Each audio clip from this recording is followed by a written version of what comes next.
Një ditë më parë hyn në fuqi ndryshimet në ligjin për sigurinë e komunikacionit rrugor dhe tashmë kanë filluar të shqiptohen gjobat për këmbësorët, drejtuesit e motocikletave dhe trotinetëve elektrik, të cilët gjatë kalimit të rrugës janë kapur teksa kanë përdorur pajisje elektronike, apo në të dy veshat kanë pasur dëgjuese.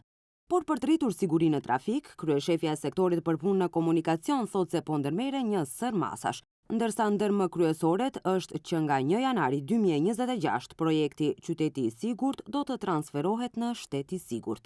Od 1.1.2026 Nga 1 janari 2026 po mendohet që Qyteti i Sigurt të kalojë në projektin Shteti i Sigurt.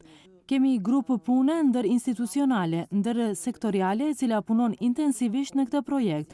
Intensivisht punon në vendosjen e faqeve të internetit, vendosjen e kamerave, mbulimin e të gjitha pikave të zeza. Megjithatë, ky sistem elektronik nuk do të jetë vetëm në interes të trafikut, do të jetë për sigurinë e përgjithshme në shtet. Kryeshefja e sektorit për punë të komunikacionit, Maja Arsovska-Manov, në emisionin Gjurmët në Alsat, deklaroi se këto hapa po ndërmerren për shkak se numri i vdekjeve në trafik në mënyrë konstante është në rritje.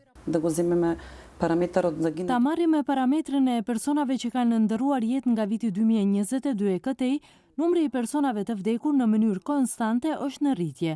Në asnjë vit nuk ka rënje të numrit.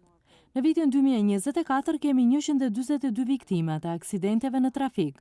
Edhe për këto 8 muaj, sipas statistikës, deri më tani kemi 97 viktima për 8 muaj, që është 7 persona më shumë se në periudhën e njëjtë vitin e kaluar. Arsovska-Manov thotë se prezencë të policisë në trafik do të ketë gjithnjë edhe pas vendosjes në funksion të kamerave në për disa pika, ndërsa nënvizoi se po ashtu do të ketë edhe automjete që do të jenë në lëvizje dhe do të detektojnë dhe fotografojnë shkeljet.